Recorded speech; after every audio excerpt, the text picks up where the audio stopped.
മനുഷ്യരെ, നിങ്ങളെ സൃഷ്ടിച്ച് നിങ്ങൾക്ക് ആവശ്യമായ സകലമാന സംവിധാനങ്ങളും ഏർപ്പെടുത്തിയ നിങ്ങളുടെ നാഥനോ?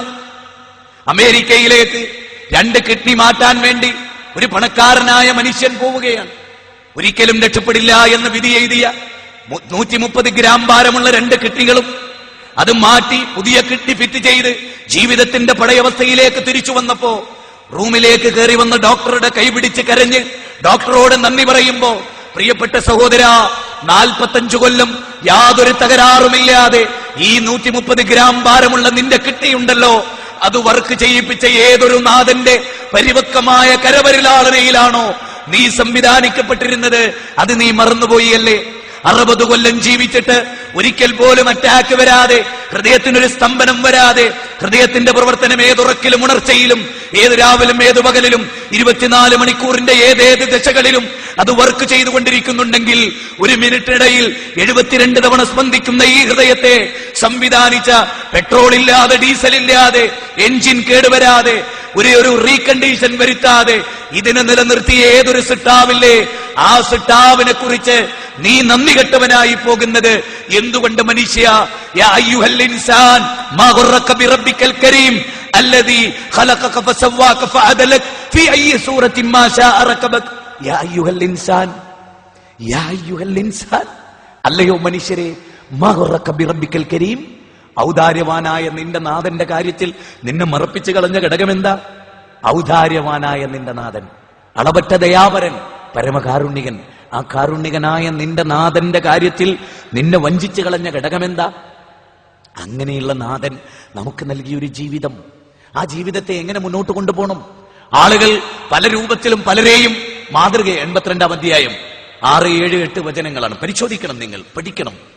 നിന്നെ സൃഷ്ടിക്കുകയും നിന്നെ ശരിപ്പെടുത്തുകയും നിന്റെ വ്യവസ്ഥ നന്നാക്കുകയും നിന്നെ ഏറ്റവും നല്ലൊരു സൃഷ്ടിയായി ഭൂമുഖത്തേക്ക് അയക്കുകയും ചെയ്തപ്പോ ഒരു മടക്കമുണ്ട് എന്ന് നിന്നോട് പറഞ്ഞിരുന്നു. മരണത്തിന് ശേഷം ഒരു ജീവിതമുണ്ട്.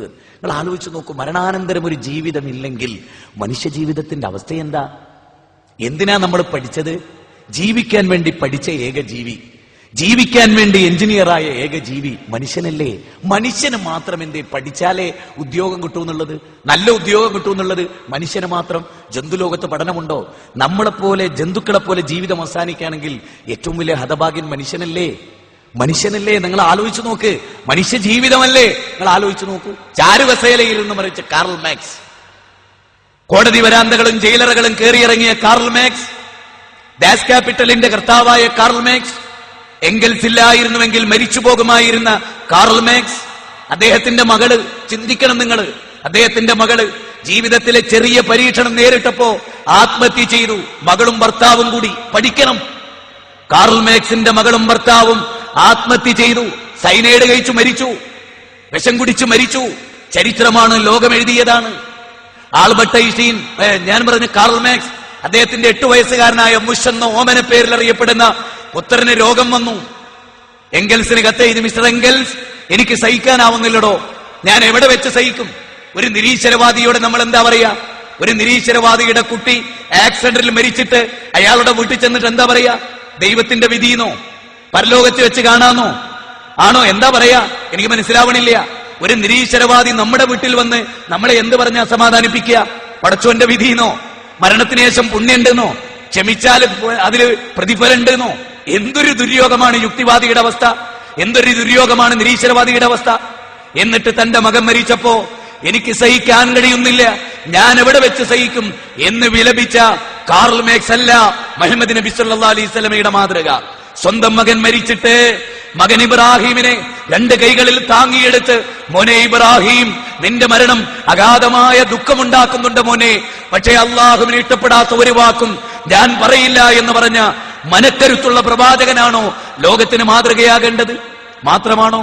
അന്ന് സൂര്യഗ്രഹണമുണ്ടായി. സൂര്യഗ്രഹണമുണ്ടായപ്പോ ആളുകൾ പറഞ്ഞു, നബിയുടെ മകൻ മരിച്ചതിൽ സൂര്യഗ്രഹണം കൊണ്ട് സൂര്യന് ദുഃഖം ബാധിച്ചു, അങ്ങനെയാണത് ഗ്രഹണം ബാധിച്ചത്. അന്ധവിശ്വാസത്തിന്റെ നാമ്പുകൾ 1 ഇഞ്ച് പോലും ഈ സമുദായത്തിൽ കടന്നു വരരുത് എന്നുറപ്പുള്ള പ്രവാചകൻ സ്വന്തം മകൻ മരിച്ചു കിടക്കുന്ന സദസ്സിൽ ഒരു പ്രാസംഗികനായി എഴുന്നേറ്റ് നിന്ന് പ്രസംഗിക്കുന്ന രംഗം ചരിത്രത്തിലെ മാസ്മരികതയുള്ള രംഗമാണ്. അനവധി ആൺകുട്ടികൾ മരിച്ചുപോയിട്ടും ഏറ്റവും പ്രിയപ്പെട്ട ഇബ്രാഹിം തന്റെ കൈകളിൽ കിടന്ന് മരിക്കുമ്പോ ആ പിതാവ് അവിടെ ജനങ്ങളുടെ തെറ്റിദ്ധാരണ തിരുത്തുകയാണ്. യാ യുഹന്നാസ്, അല്ലയോ ജനങ്ങളെ, ഇന്ന ശംസ വൽ ഖമറ ആയതാനി മിൻ ആയാത്തില്ല. സൂര്യനും ചന്ദ്രനും അല്ലാഹുവിന്റെ ദൃഷ്ടാന്തത്തിൽപ്പെട്ട 2 ദൃഷ്ടാന്തങ്ങളാണ് എന്ന് പഠിപ്പിച്ചു കൊടുക്കുകയും ഒരാൾ മരിച്ചതുകൊണ്ടോ ഒരാൾ ജനിച്ചതുകൊണ്ടോ സൂര്യകിരണം ബാധിക്കില്ലെന്ന് പഠിപ്പിച്ച മഹാനായ പ്രവാചകനിലാണ് നമുക്ക് മാതൃകയുള്ളത്. VI ലെനിൻ എന്ന് പറയുന്ന വിപ്ലവകാരി വാതരോഗം പിടിപെട്ട് ശരീരത്തിന്റെ ഒരു ഭാഗം തളർന്നു കിടക്കുമ്പോ ജോസഫ് സ്റ്റാലിൻ ഒരു കത്തെഴുതി. ജോസഫ് സ്റ്റാലിന്റെ കത്തിലെ ഉള്ളടക്കം ഇതായിരുന്നു: സ്റ്റാലിൻ, വാതരോഗം വന്ന് ഞാൻ തളർന്നിരിക്കുന്നു.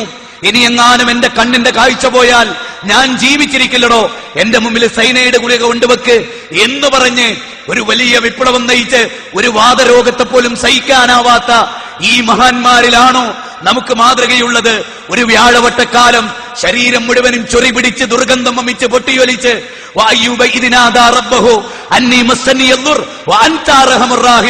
പടച്ചതമ്പുരാനെ, 12 കൊല്ലക്കാലം നീ എന്നെ പരീക്ഷിക്കുമ്പോഴും നീ പരമകാരുണ്യകനാണെന്ന് പറഞ്ഞ് ക്ഷമിച്ചും സഹിച്ചും ത്യാഗമനുഭവിച്ചും വലനബലുവന്നകും ബിശൈഇൻ മിനൽ ഖൗഫി വൽജൂഇ വനക്സിൻ മിനൽ അംവാലി വൽ അൻഫുസി വസ്സമറാത്ത് വബശ്ശിരി സ്വാബിരീൻ അല്ലദീന ഇദാ അസാബത്തുഹും മുസീബത്തുൻ ഖാലൂ ഇന്നാ ലില്ലാഹി വഇന്നാ ഇലൈഹി റാജിഊൻ അം ഹസിബതും അൻ തദ്ഖുലുൽ ജന്ന വലമ്മാ യഅലമില്ലാഹു അല്ലദീന ജാഹദൂ മിൻകും വയഅലമ സ്വാബിരീൻ മാ യസാലുൽ ബലാഉ ബിൽ മുഅ്മിനി വൽ മുഅ്മിനാത്തി ഫീ നഫ്സി വമാലിഹി വവലദിഹി ഹത്താ യൽഖല്ലാഹു തആല വമാ അലൈഹി ഖതിയത്തുൻ. അത്ഭുതകരമാണ് വാക്യങ്ങൾ. ഞാനത് പറഞ്ഞുകൊണ്ട് അവസാനിപ്പിക്കുന്നു. സഹോദരന്മാരെ, വളരെ ഗൗരവമായി ആലോചിക്കുക. നിങ്ങൾക്ക് പരീക്ഷണമുണ്ടാകും, ജീവിതത്തിൽ നിങ്ങൾക്ക് പരീക്ഷണമുണ്ടാകും. അത് ഭയപ്പാട് കൊണ്ട് പരീക്ഷണമുണ്ടാകും. ഭയപ്പാടുണ്ടാവുക, സമൂഹം ഉന്മൂലനം ചെയ്യപ്പെടുക, മാരകമായ രോഗങ്ങൾ വരിക, പട്ടിണി കൊണ്ട് നിങ്ങളെ പരീക്ഷിക്കും, ശരീരനഷ്ടം കൊണ്ട് നിങ്ങളെ പരീക്ഷിക്കും, അപകട മരണങ്ങളെ കൊണ്ട് നിങ്ങളെ പരീക്ഷിക്കും. അങ്ങനെയൊക്കെ പരീക്ഷിക്കുമ്പോൾ ആ ജീവിതത്തിൽ മരണാനന്തരം നിങ്ങൾക്ക് പുണ്യമുണ്ട്.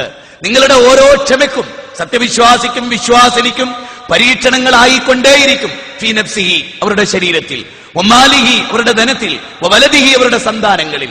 പാപമുക്തരായവരെ പടച്ചതമ്പുരാനെ കണ്ടുമുട്ടുന്നതുവരെ. അപ്പൊ ജീവിതത്തിൽ ഇസ്ലാം മനുഷ്യന്റെ മുമ്പിൽ നൽകിയിട്ടുള്ള ഒരു ജീവിത വീക്ഷണം അതിങ്ങനെ നമുക്ക് കാണാം. ഖുർആനിന്റെ ഒരു വല്ലാത്ത ചോദ്യത്തിലൂടെ ഞാൻ എന്റെ വിഷയത്തിന്റെ സമാപനം കുറിക്കട്ടെ.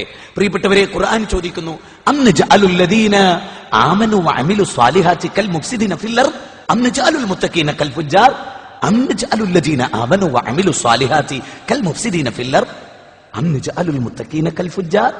അല്ലടോ മനുഷ്യ, അല്ല മനുഷ്യ, നീ ഒന്ന് ചിന്തിച്ചു നോക്ക്. ദൈവത്തിൽ അചഞ്ചലമായി വിശ്വസിക്കുകയും സുഹൃതങ്ങൾ ചെയ്യുകയും നന്മ, ലോകത്തിന് മുഴുവനും നന്മ, അങ്ങനെ നന്മ ചെയ്യുകയും ചെയ്ത വ്യക്തിയും ലോകത്ത് ദുരന്തങ്ങൾ മാത്രം വിതച്ചവനും മരണത്തോടുകൂടി തുല്യമാവുകയോ? ഇതെന്തൊരു വിധിയാണ് മനുഷ്യ ഇത്?